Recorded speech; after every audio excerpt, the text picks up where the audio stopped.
All right. Hey guys, Dijon here from Trend Watchers, and I got Kahlea Nicole. Am I saying your name right? Kahlea, but it's a Kahlea. hard one. It's okay. Kahlea Nicole, Shoot. yeah. Shoot. Hello. I should have asked that before we hit record, but it's all good. That's Yeah, okay. we're That's learning as we okay. go in. But yeah, this is episode 2 of Finding Your Purpose podcast, and Kahlea has a like an amazing story that she's going to share with you guys. So yeah, it should be a really a good one. So yeah, I guess let's hop right into it. Yeah. Let's do it. So tell me more about yourself, like where are you from? Like where you calling from? Yeah. So I'm currently based in Tampa, Florida, the Sunshine State. Love it over Hey. here. I was raised in Ohio though, and I moved to Florida about 10 years ago. I love it. I don't want to leave.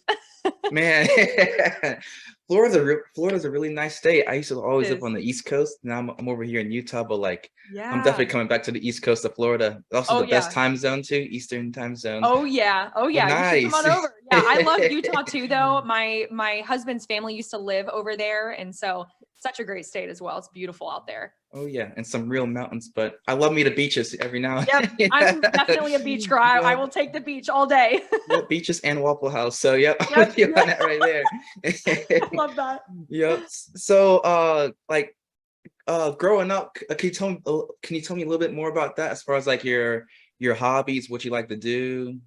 Yeah, so I really grew up, I kind of always knew I wanted to be an entrepreneur. I was like the young kid. We, at one point, my family up in Ohio, we lived on a golf course, and I was the young girl, like 8 or 9 years old, where the golf balls would land in our yard. And so I would grab them, I would clean them, make them all brand new. Had my mom take me out to go get some chips and, packs of Gatorade. And I would set up a stand right there on the golf course. And as the golfers would come by, I would Wow. sell them back their golf balls that had landed in my yard that they were still playing with. And I was like, oh, sorry, that's gonna be $1, $2. I was always finding something like to create or to sell. I was like always the one that did like the lemonade stands or would try and make the friendship bracelets and sell them at school. Like Yeah. I just always loved the idea of having my own business. And so when I was younger, I did, lots of sports. I was always trying to find kind of like an entrepreneurial route to take. And then really things shifted for me when I got to college. So I actually started my business when I was 17 years old. I was a freshman in college, and I was listening to one of our professors go around in an introductory class asking what everyone wanted to do once they graduated. And everyone was like, oh, I want to be in corporate, or I want to have a legal office, or I want to be a doctor or whatever. And came around to me, and I was like, I don't want to work in corporate, and I'm here for marketing. Like I'm not doing anything crazy out here. And so it was just in that moment that I realized I really didn't want to spend my life working for somebody else. I wanted to create my own company. I wanted to have that time and location and financial freedom and build something. I didn't know what that looked like. So I ended up starting a blog, and I just was always intrigued by doing something new and just having that freedom of being able to try new things and shift things. Because even when I was younger, I was always trying new things or trying a new sport. Mhm. I was constantly like getting bored with what I was doing and then shifting into a new space or trying to get a new job because I wanted to, try something new. And so I like it's it. just funny how like growing up and being younger and seeing those kinds of things that I was doing as a kid and how they've translated and turned into me, now at 24, having my own business, and I've had it for the last 7 years. But I Mhm. feel like the skills that I was developing young, from a young age, and kind of like, I don't know, the signs I was showing from like Yeah. 8 or 9 years old, right? Like kind of led me to now being here and having my own company, which is a huge blessing. Yeah. I love that golf ball story about how like just selling the golf balls back to them. Yeah. And the part I love about that specifically is that like the people, like your customers are coming to you, you're not really coming to Yeah. them, so they have like they man that's amazing. I was meeting them where they were at. I was like, ooh, Yeah. sorry, landed in my yard. So you got to Yeah. buy it back from me. It's mine now. I'm saying, yeah, and then upsell them of like, you want a Gatorade too with that, Like, Exactly. I was like, you're thirsty, I kind of goodness. got in trouble when I was younger with like the golf cart girls because they were like, you can't be doing this. And so I had to Yeah. like kind of hide behind a tree. Some haters. But they still found me. They found me. I was Hey, like, I'm over yeah. here. That's funny. I love that.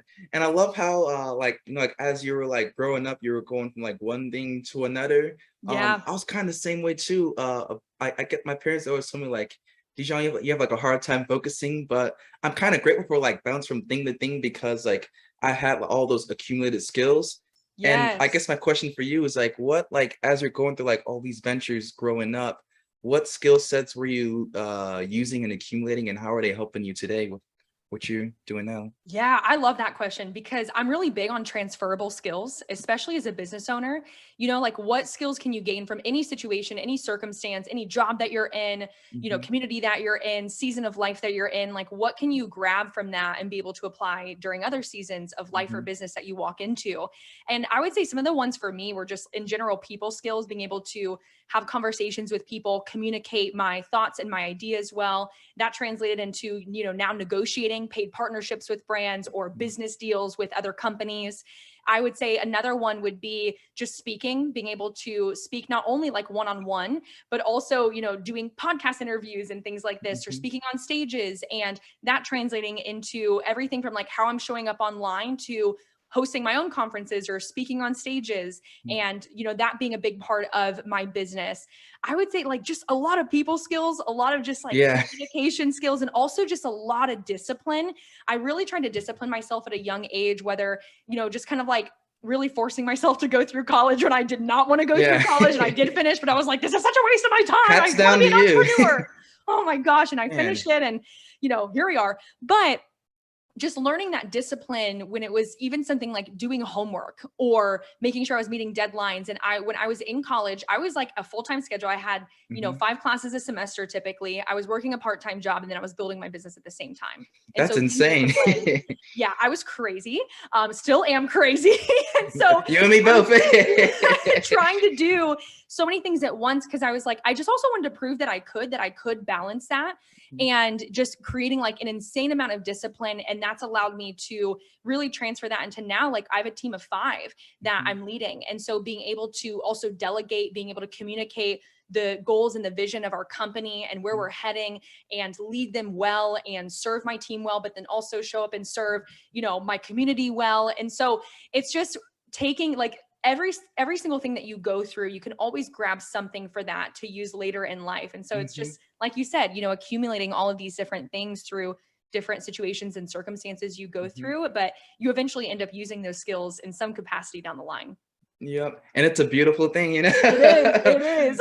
And that's the number one piece of advice I tell people, like, people that come to me, they're like, "Oh, like, I wanna get started making, like, money online or just, like, doing something," and, like, um, sometimes no, like, in most cases, like, the right opportunity, like, uh, isn't right there right now, so I always tell people Yeah, to go and, like, build skills, like, go out there and, like, learn something so that when the opportunity totally. comes, you could just execute really quickly, so I love Totally. that. Yeah, like Yeah. networking too. I would say that was a big one. Like Oh, yeah. I always wanted to put myself in rooms where I was not the smartest person. I wanted to be like, quote unquote, not the most intelligent person in that room. I'm Mhm. always trying to find rooms where there are people smarter than me that are doing bigger things, that have bigger goals, because it challenges me and it Mhm. inspires me and it encourages me. And like I'm always trying to learn something from any new person that I meet. Mhm. I'm always trying to learn something, and then also simultaneously figure out, how can I serve you? Is there anything that I could do to meet a need in your business or in your life right now? Like, how could I pour into you? And, just kind of having that like reciprocity and in networking and making those relationships. I know you're super big on networking as well. Yeah. I think that's just like a big one in business, like just networking and meeting as many new people as you possibly can. Absolutely, yep, and one thing I like doing, to take things further, I don't really c I like it's really rare that I collect people's phone numbers because like, phone numbers, like, add them to the phone, and then it's just, like, another like, Yeah. another lost number in my phone book. I like adding people on, like, Instagram or LinkedIn or Facebook, and then just, Yes. like, keeping the stories up, posting consistently so that they're able to, like, just, um, they're at least not thinking about me 24/7, but just, like, You're if staying they top have. of mind. Mhm, yep. So Yeah. so for you, let's say someone wants to like and we'll hop into this like later in in a bit, but like someone wants to make money as far as like getting like collaborations on Instagram or whatever social media platform. First person that comes to mind is you. So I love using like Yeah. social media and networking to kind of like Yeah. not only build the network but also to kind of like stay fresh in people's minds Hmm. whenever a problem or opportunity arises. So yeah, Absolutely. yeah, I love networking for sure. Yes. Yeah. Yes. It's such a Yeah. good thing. Yeah. Do you have like a strategy as far as like maintaining your like maintaining a network? Yeah, good question. I same following on TikTok or Instagram or, making that like LinkedIn connection. I just started like leveraging LinkedIn when our CMO joined our team in January, and she's like, we got to get you on LinkedIn. Like that's where the companies are, especially like me Mhm. being in the brand partnership realm, trying to make connections with like other influencer marketing managers or content creators or influencers. And so that's like one of mine. I also love, sometimes like I'll still get business cards from people, but I always write down on the business card like what the connection was. My dad taught me that. He was like, anytime you get a business card, write down like a fun fact that you learned about them, or not just like what they do, but like something that's going to help you remember their name. And then I like try and practice remembering their name, because sometimes I can Yeah. forget about that. So that's why I love like the social connection as well, to like be like, okay, yeah, that's this person and I met them at this event, and like this is what they do, and like this is what they're known for, and like that's kind of the conversation that we had. But I also really try to be more and more consistent as I get older and as I build my network, to consistently follow up with certain people. So there are certain people where it's like, I will literally put it on my calendar to like reach out and just check in and be like, hey, just like wanted to connect with you. Is there any way that like I could serve you in your business this week? Or like, how Mhm. could I pray for you? Or like, how could I support you with what you're doing? Or like, just how are you? How are Mhm. things? Like, how's business going for you? Like, how's life? How's your family? How are your kids? Like, I don't, depends on who the person is, but I try and be really consistent about following up and like continuing to like put myself on their radar. And that has not only led to like amazing friendships and relationships, of course, but also really amazing business opportunities, because like that consistency and persistence that I'm also showing, and like genuinely trying to build a relationship and seeing how we can like mutually serve one another, that's something that people really appreciate. And I think that is like almost like a lost art nowadays. It's kind of like everything Mhm. is like so fast transaction, and like, what can you do for me? And if you can't do anything for me, I don't care. And it's like, networking isn't just about, finding people that can do something for you. It's also just like knowing that like you're blessed to be a blessing, and like trying to see how you can bless other people that, Mhm. could use your strengths or your skill sets or your connections. And like, Mhm. that's just how I really look at networking. And I'm also trying to build like genuine relationships and Yeah. connections with people that understand what it's like to be an entrepreneur or a business owner or a content creator, because not everyone gets that space either. Mhm. I love how you said like just like making a note. It's the same thing because I do the same thing as well. On my calendar, like, oh, I gotta call Brian or Jessica on Yeah. like Monday or Tuesday of this week here. But I love like I don't know what you do specifically, but I love just picking up the phone, just like calling people out the blue and be like, hey, what's up? And just What's up? having like, yeah, something like Yeah. how's business going? How's the family coming along? How's just like good like personal questions. So like it's just like I guess like with the entrepreneurship journey, um building the business, making sales, that's nice, but like real happiness comes from like the people like you Yeah. like helped along the way and kind of like they're all like with you as your journey went along. And that's Totally. like, yeah, that's like the part that makes me the most happy. So that's one thing I Yeah. like doing, just like picking up the phone, just like talking to people, like Yes, we don't do that like enough anymore. I'm Or I'll like saying. schedule Zoom meetings. I'm like, hey, do you want to do like a virtual 15-minute like coffee chat or something, like just to catch up and, see what's going on? And like even stuff like that. Like you could do a phone call, and it's like texts are great as well. But like I love sending voice messages a lot. I love Mhm, trying to like have a phone call or be on the phone or be on like a Zoom chat, even if it's just like 15 minutes, mhm, just to like, tell someone that you're thinking about them, or, I don't know. Like I just think that it's so important to build those relationships and make that mhm. a priority, because I think sometimes it's so important to make money. Obviously, we have a business, we have like bills to Yeah. pay, but we can't also lose building those relationships in the process, because there's so much joy in that community, like building that community as a Mhm. business owner. I like it. All right. So I think you touched on this a little bit with your blog, but like what got you into becoming like a content creator? What was like Yeah. the story about behind that? Yes. So started my blog at 17, and then realized that there were other creators that were making money through brand partnerships. And so I started reaching out, and I've always been big on like investing in business, investing in myself, investing in coaching, mentorships. So I reached out to a few of them, and I was like, hey, can I literally pay you to teach me the ins and outs of how influencer marketing works, and how you're working with brands, and how you're landing these paid partnerships or paid blog posts? I was like, what even is this? I was like, Yeah. how does it work? Like, let me know, because I want to be in on this. And I was just really intrigued by it.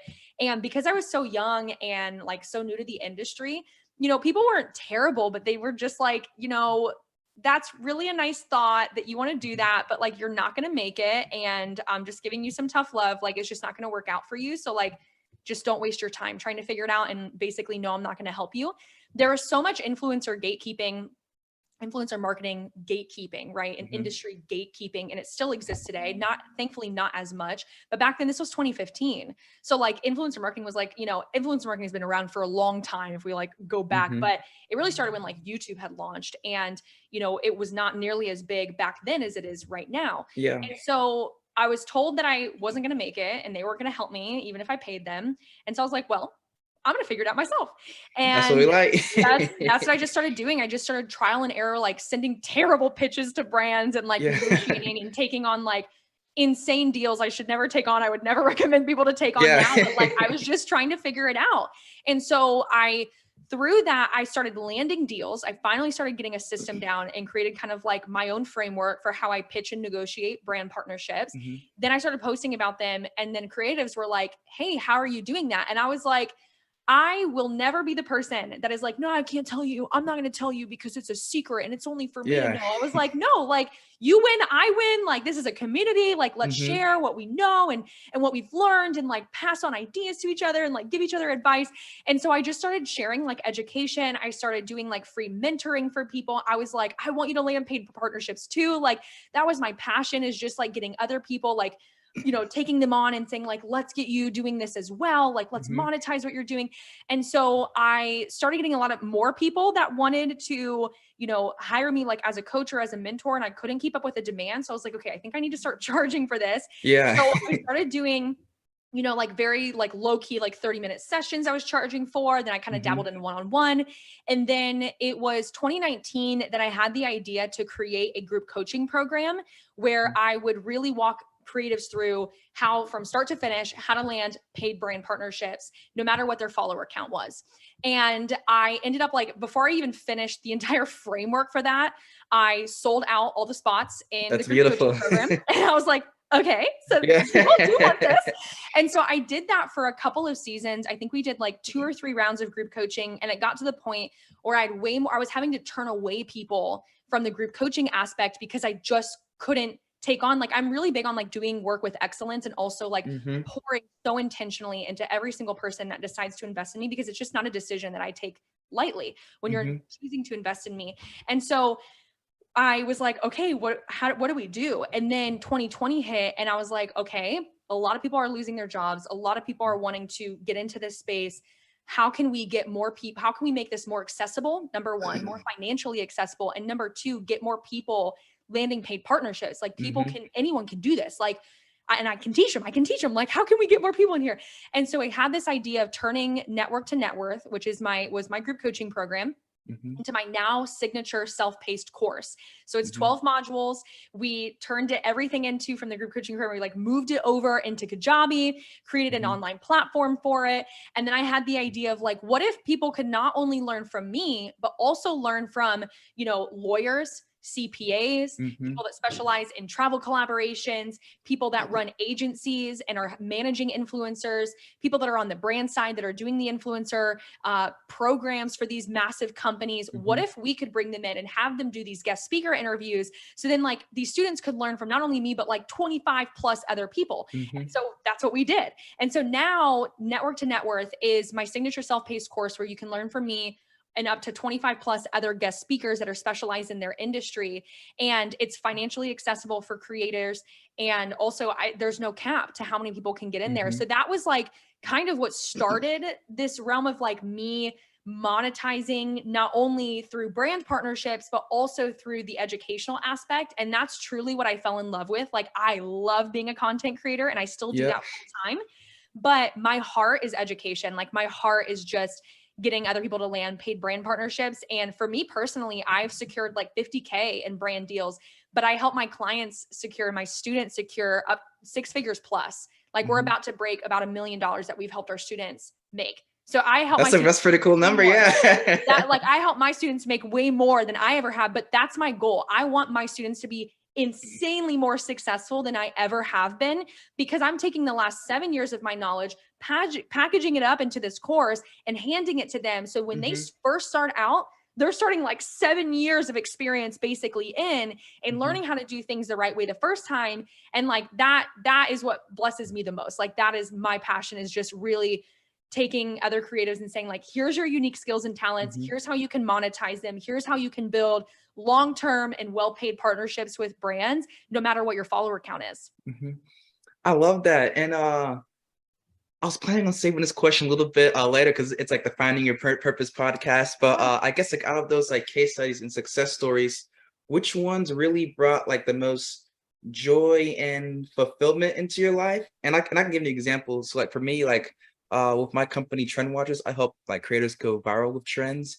And when I helped my first client go from like 3K subscribers to like over 400,000 subscribers Wow. in about 2 years, just watching that like transformation like made me feel like super like I felt like I was making an impact in the world, you know. So I don't know, do you have like any Yeah, stories like that, like something where it I was like wow, do. yeah. Yes, I do. I'll share a couple. So I would say one of my favorite testimonials that we get from Into students is just the increase in confidence in themselves. Sometimes it's not even a dollar amount that they landed, but it's just them actually believing that they are more capable than they had been giving themselves credit for, and Mhm. that they are actually have great talents and skills that they can leverage to monetize. And like just that confidence in themselves, or like the mindset shifts that happen where they like don't believe in themselves, and now they're like, no, I can't do this, like I Mhm. got it. And like that translates not only in business, but also in just how you carry yourself, and you believing in yourself, and like you believing that you're worth it and that you're worth being paid. Like those are some of my favorite Mhm. testimonials that I get, is just like the confidence and the mindset shifts, or someone Mhm. that's like, oh my gosh, like I've never thought that I could do this, and now I really believe that I can.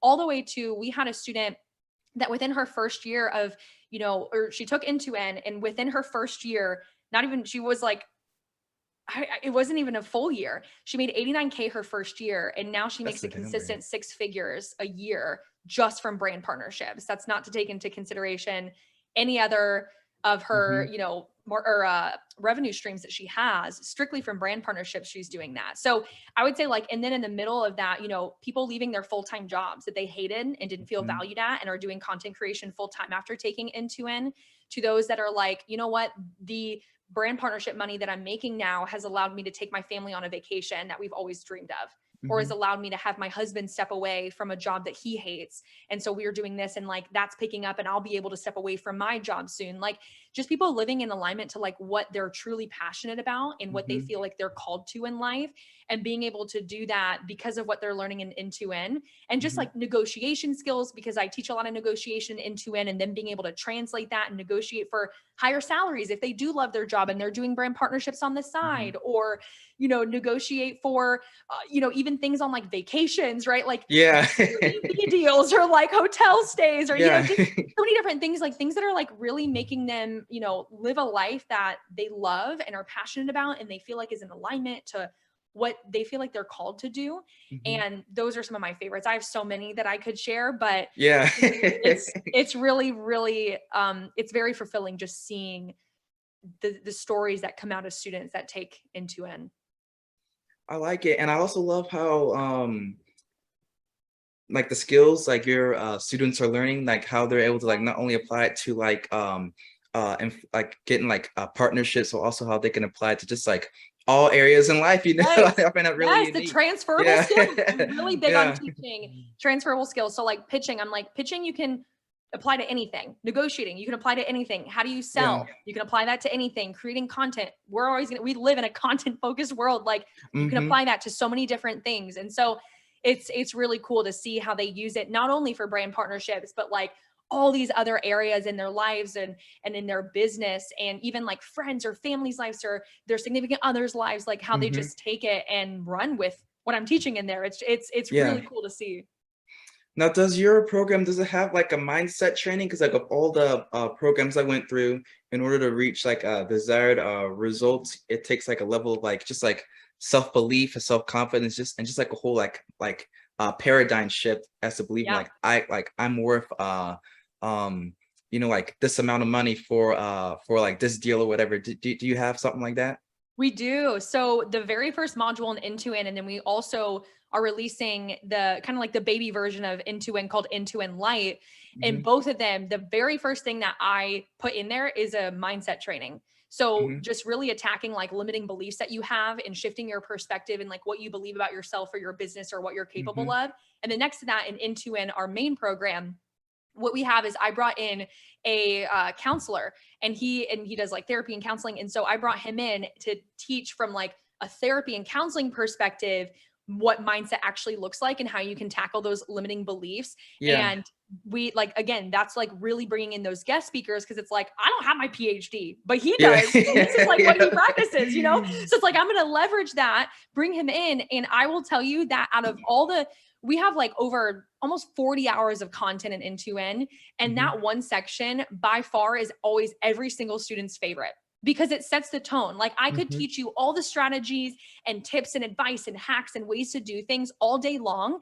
But if you genuinely don't believe that you can land paid brand partnerships, it doesn't matter how many strategies I teach you, you're always going to be holding yourself back. So we mhm. have to tackle the mindset aspect first. So that's the first place that we start in both the programs. Mhm.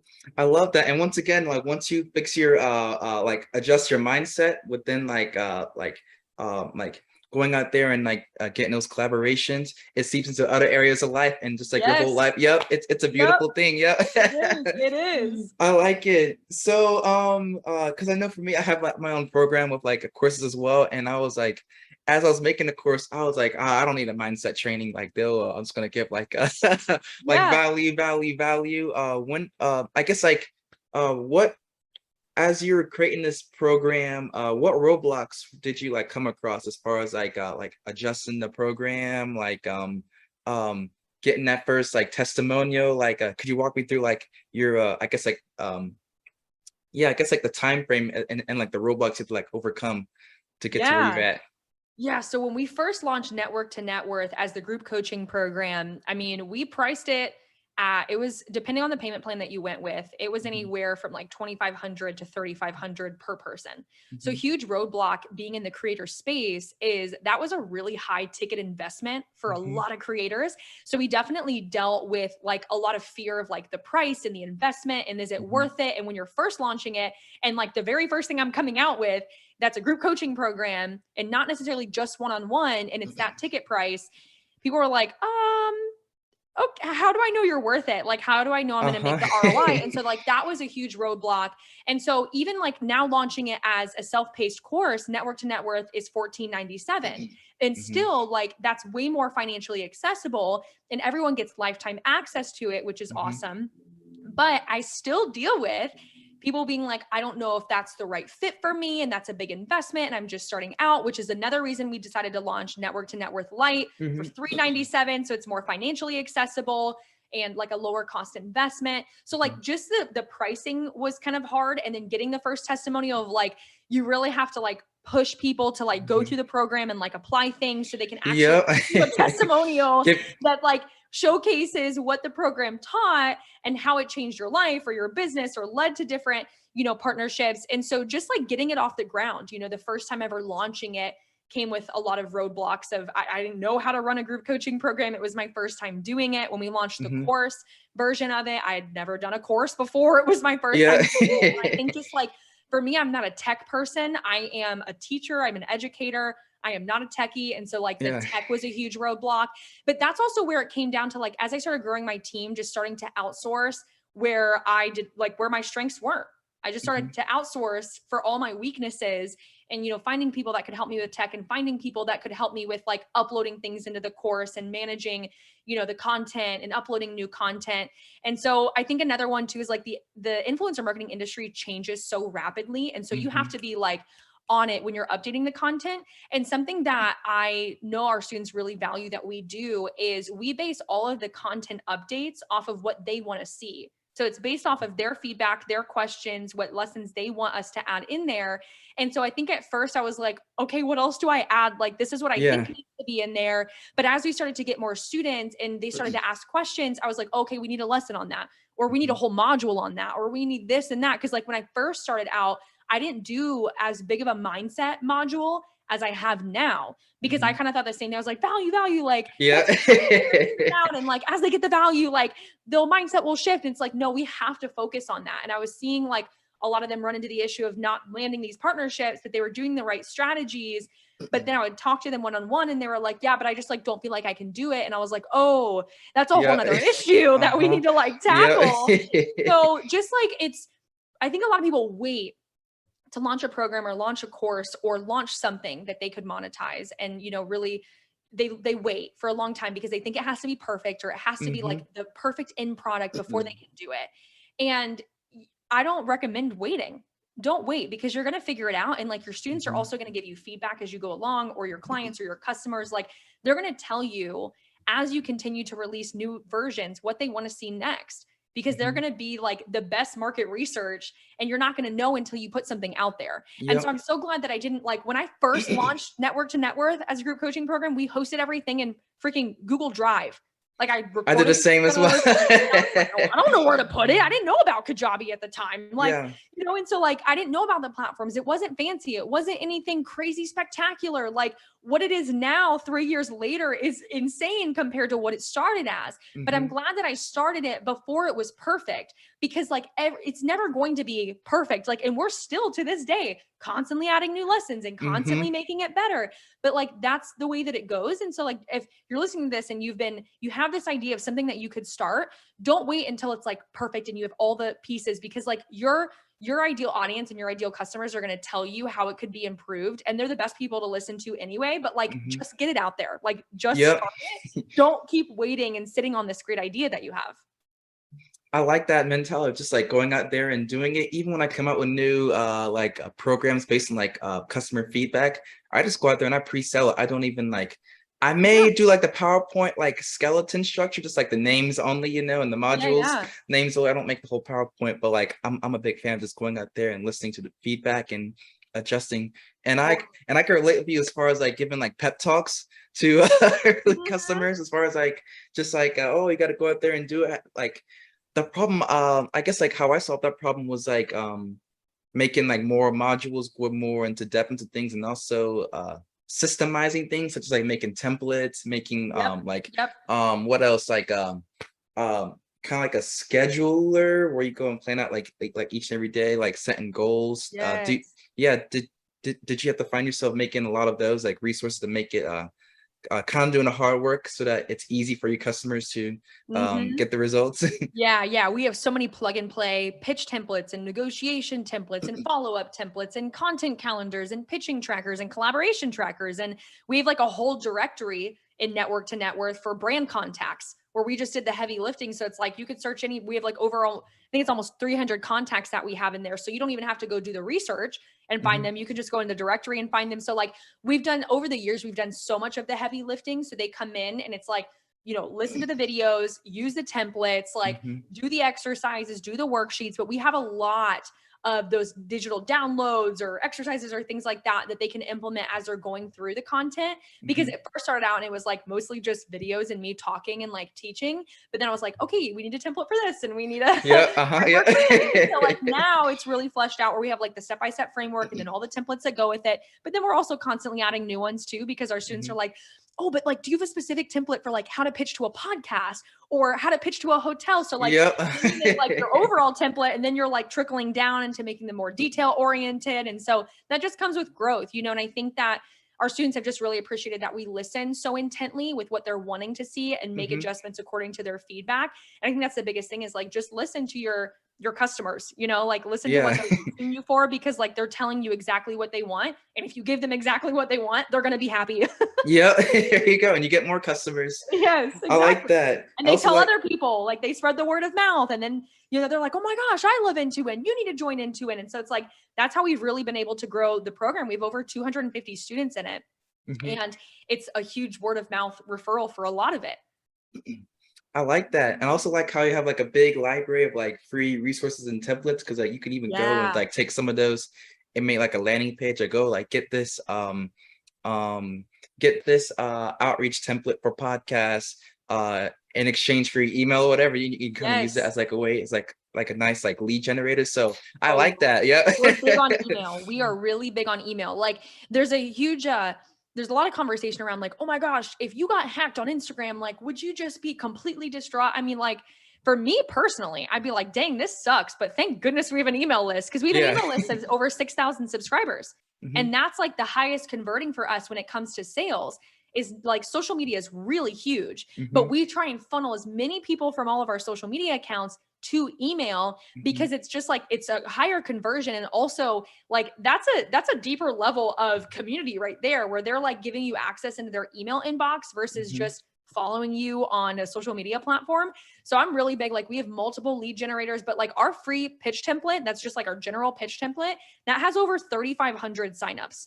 That one alone. Wow. It's over like half of our email list is because people have just signed up for a free pitch template. Because I've noticed that everyone, for like my audience specifically and creators, all of our templates, we have the pitch template, Hmm. and then we also have templates on what happens like if a brand emails you about an affiliate program. How can you turn that into a paid collaboration or gifted Hmm. collabs into paid collaborations? We got that question all the time. So I created this series of free templates, and those two are our highest generating lead magnets because it's Hmm. like done for you. All you have to do is plug and play.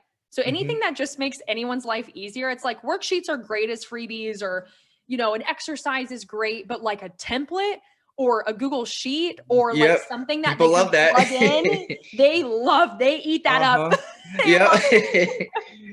I know you're talking about it's the same with my email list as well. And one thing I really love about email, I didn't really I think someone shared me this insight like last year, but like email, it's all about like it's nice because like I don't know how often you send out an email, but like to my list, I send it out like once a week.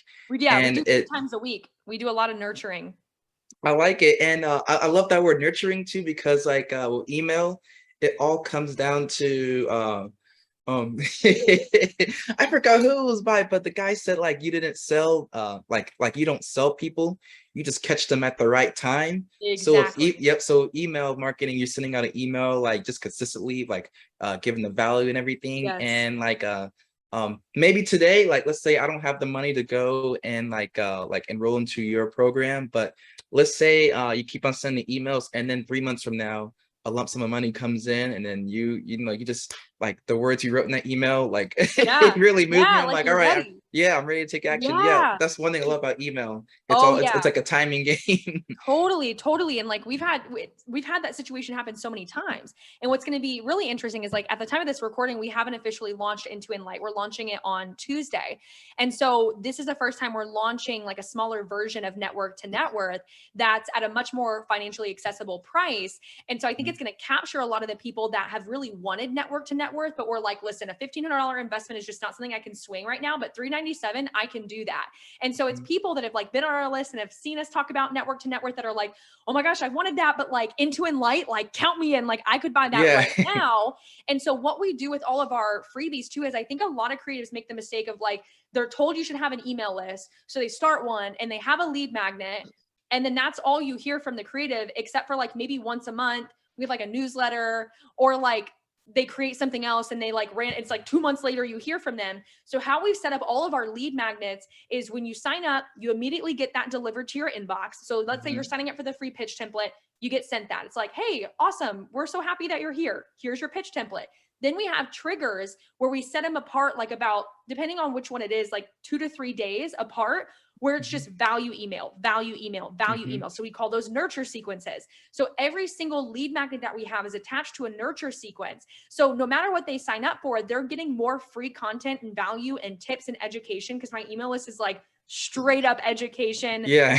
out the wazoo. They're getting more of that. And I'm just constantly reinforcing that they made the right decision by giving me access into their inbox. Then when we run a sales sequence, like we're about to do next week, people are ready. Like they are just snatching it up. They're buying. Like we have the calendar, like people have their calendar set for when this launch is happening because they're like, the bonuses I want in. They're Yeah. like waiting.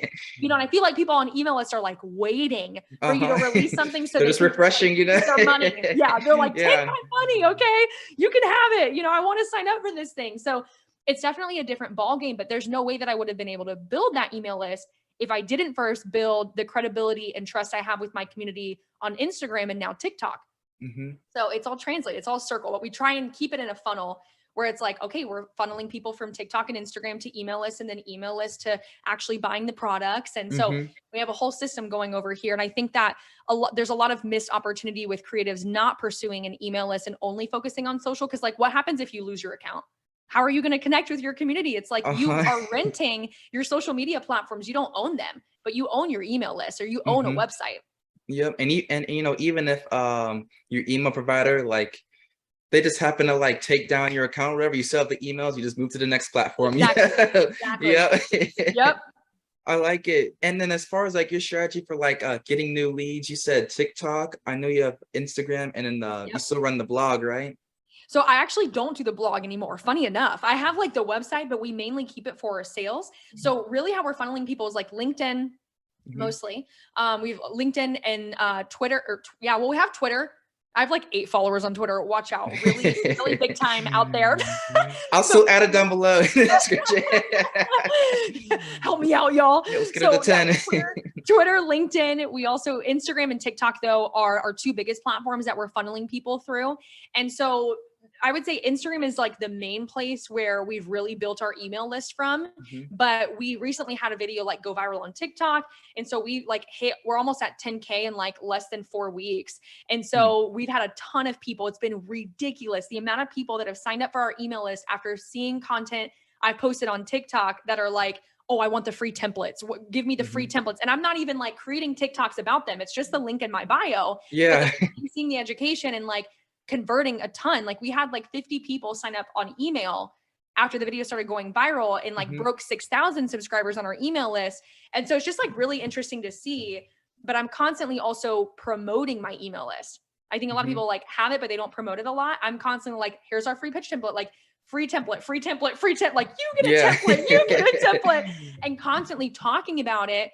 That way people like know it exists, and you're constantly like, typically you're getting new people in your audience that haven't seen you post about it before. So like, don't be afraid of sharing about it. But that's the main way. We're not always creating new lead magnets. We're just refining the ones that we do have and building out the Mhm. nurture sequences and making sure those are really solid. And then just constantly talking about them on social. Mhm. Yeah, I love that. One thing I like doing to build my list is like with and also nurturing as well is like stories, Instagram stories. Yes. Yeah, Yes. I think you post yours pretty often as well. I do. Yep. I actually Yeah. just posted one today where I was like, we got a testimonial. So like someone messaged me in DMs and we're like, hey, I just landed like my first deal and negotiated it and like landed it because of the free pitch template that I got from you. So I posted that and I was like, we love DMs like this. And then on the Yeah. next slide, I was like, free pitch template, you know? So There you like go. Yeah. people can see that and be like, wait, she landed a deal. I need to land a deal. I need this Uh-huh. template if I don't have it already. So I'm really big on like the Instagram stories. And now that everyone has the swipe up link, praise God, you I'm know, saying, it's yeah, it's so like, nice. my gosh, that should have been a thing a long time ago. Yeah. But like you can leverage that. It's such a great way to like immediately link your email list freebie. And also like if you need a good email provider, personally, I use Flowdesk. I'm obsessed with Flowdesk, little Hmm. plug right there.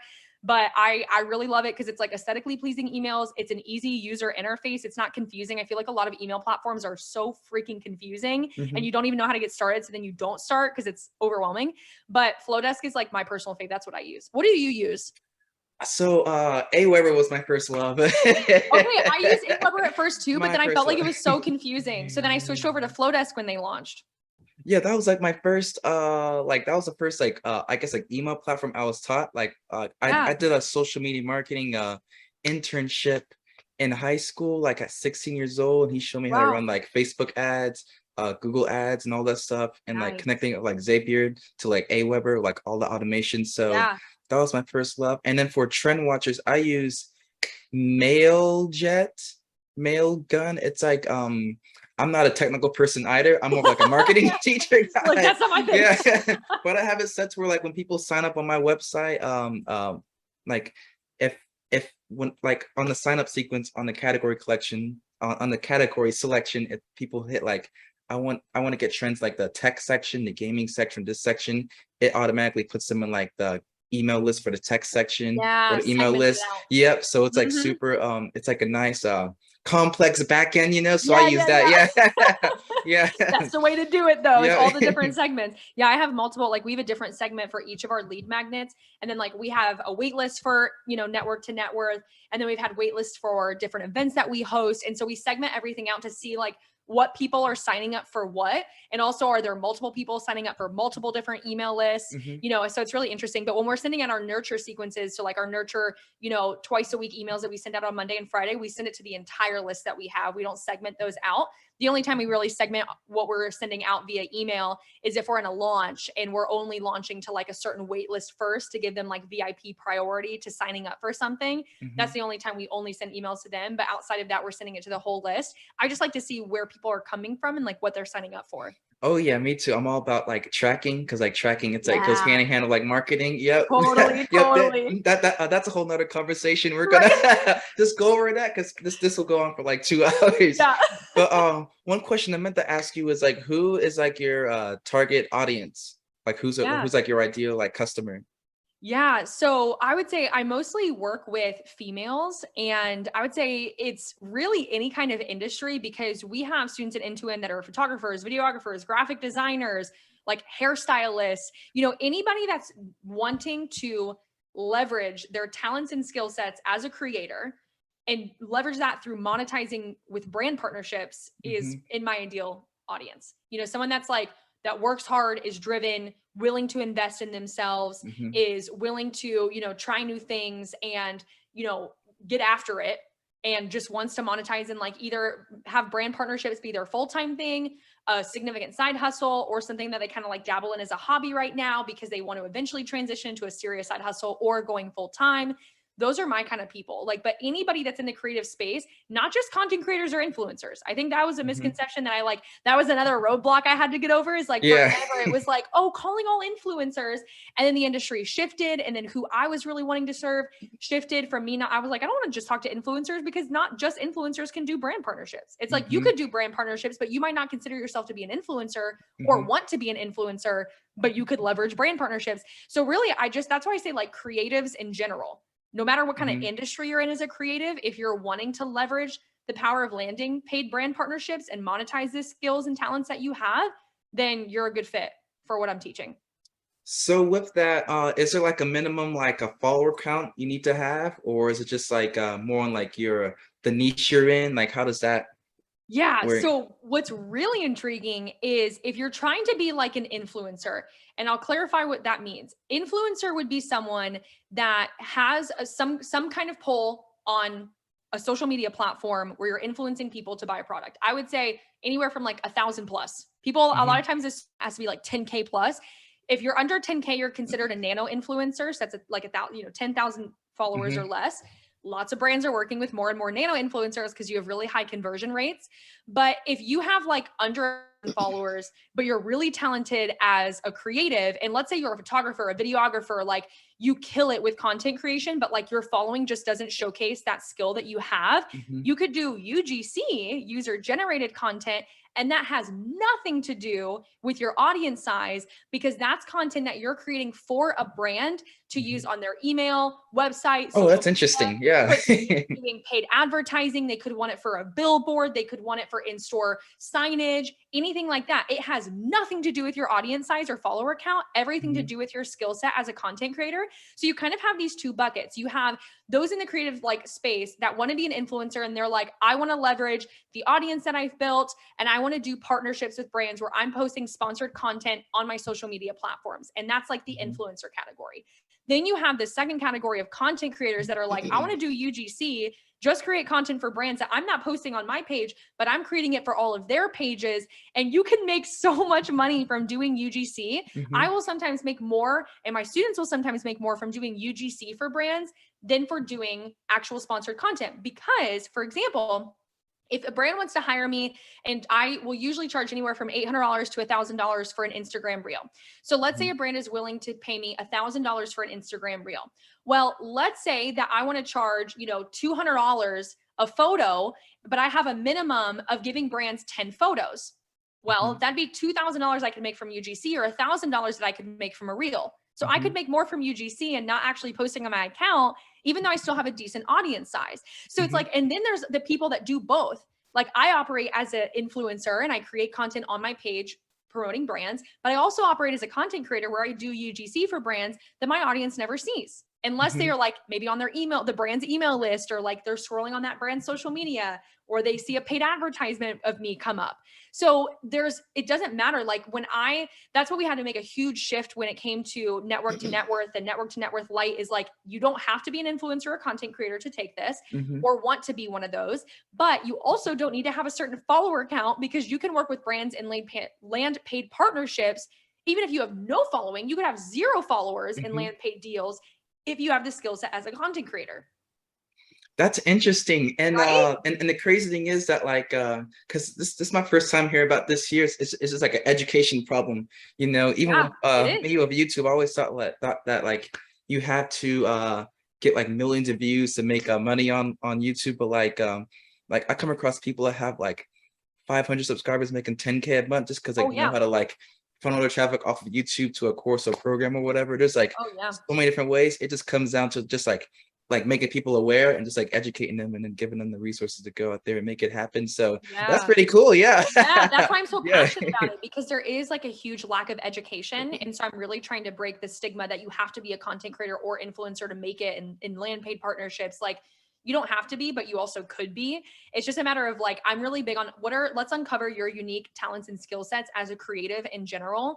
And then let's figure out how we can leverage those to land you paid deals. That's what I focus on. And it doesn't matter how many followers you have. It doesn't matter your audience size. It doesn't matter like how much experience that you have. It really matters is like, let's look at your talents and skill sets, because brands want to use those and would rather hire freelancers than sometimes people just in-house, because they might be able to get a better deal, or you can manage a project better than like who they're maybe trying to source and find to do in-house. So yeah, I'm really passionate about like just the education side. That's why I love teaching about it, because so many people don't realize like they're missing out on a huge opportunity to work with brands because they're stuck in this like mindset myth that you have to have a certain follower count or have to want to be an influencer or content creator. And that's not true. I like that. And at the same time, change people's lives, you know, like just having that like a second income, you know, that like lifts up so much as far as like a financial burden on people, so and also on their families as well. So I love it. I don't want to, we're getting close as far as like to the hour mark, but what question did I have? Oh yeah, do you have like any exciting plans for the future? Yes, we do. So we're actually building a second company right now that is going to be separate from the Kahlea Nicole company, which is where we're hosting Network to Net Worth, and I do everything I'm doing right now. We're keeping it pretty DL, but I will say that it is still in the realm of brand partnerships. So we do have that coming. We're hoping to launch that by the end of the year, like very low key, but I'm really excited about just kind of the opportunities that will unleash for creatives in the space. I would say like just we're growing the team right now. We have 5 people that, you know, are on team KN, and we're, you know, always looking for new people and like finding just different people that can fit into, you know, roles that we have. I would say like getting into paid advertising, everything that we've done up until this point has been completely organic, outside of like one $150 like Facebook ad we ran like last year. But besides that, everything's organic. Yeah. So just doing more paid advertising and getting into like building out funnels more, because up until this point, we've always launched Network to Net Worth only 2 times a year. And so we're planning on opening it up evergreen this fall. So we'll have like our big launch like we always do, and then keep it evergreen. And then that's when in 2023, we'll start running some funnels and put paid advertising behind that. And so I'm excited to see kind of what that does for the brand and just for creators out there that are wanting to land paid brand deals, but haven't seen my content before, you know, or haven't been like introduced to what I teach, that maybe we'll see it from paid advertising. Yeah. And also with paid advertising comes scale, because like with organic, profit margins, they're like super high because you're not paying Facebook or Google, but it's also hard to like scale, but like paid, you kind of sacrifice some from profits to really scale. Yep. So that should be Totally. pretty, pretty exciting once the numbers look right, because it is like a numbers game. Yes, it Yeah. is. It is. And I'm like, Yeah. that's like next. I want to find someone that can do that, like specializes in paid ads, because I'm not a paid ads person and I don't do funnels. So like we're always looking for, okay, like who could do our funnels, who could do our paid advertisement. And so Hmm. it's always fun to just like find new people that we'll be able to connect with and bring on the team to just like help us continue to bring like the dreams and visions that I have for the company to life. I like it. Yeah. So, as a last question, if you could do one thing every day for the rest of your life, what would that be? Just educating. I think just I like like meeting it. people where they're at and, you know, really helping them understand that they can do so much more than they're believing that they're capable of doing. And so just helping them like uncover those talents and those skill sets that they have and just pouring into them, just meeting where they're at, Hmm. pouring into them and teaching. I would also say like creating content. I love creating content. So Same whether here. that's like that kind of like overlaps into teaching, I do a lot of teaching content, face to cam videos.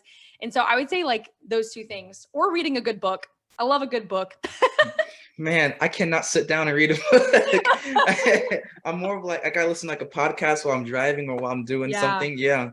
I But love yeah. reading. I'm like trying to be better about like slowing down, because as an entrepreneur, everything is always so fast paced and you're running around, you're doing the Hmm. next thing. And so it like forces me to like slow down and be more present, which is something I'm really trying to be better, like more intentional about in my life. And so Hmm. that's where that comes from. I'm like, you can do this, Kahlea. Just sit Yeah. down and like read this book. For me, for slowing down, I like going on night walks. Those are the best, especially like a nice Listen, like as a audio going female on. in the city, you're not going to catch me on a night, maybe Move with to the my move, husband. move to the country. That's what I need to do. If I was in Yeah. the country, different story, because I used to live in the country. But down here in the city, I'm like, Christian, my husband, I'm like, let's go, babe. But we do like a hot girl, I call them hot girl walks, and he call hot Yeah. guy walks. So we'll do like walks because we live kind of by the river, and there's like a river walk in here Yeah. in downtown Tampa. So we'll take like walks a lot. Anything outside. I love being Oh outside. yeah. Especially because like I work from home, I'm inside all day. I'm like, get me out of here and Hmm. outside Yeah. doing something. So it's like walking or reading a book by the pool, something like that. I'm down for that. Yeah. I like it. But all right, hey, thank you for coming on, being the second guest for the Finding Your Purpose podcast. And for the people listening or watching this, we'll have all of her links down below in the description. But yeah, thanks for thanks for joining us, Kahlea. Yes, And thank you. yeah, Thank you so much yeah, for having me. It was an honor. yeah, it was a good one.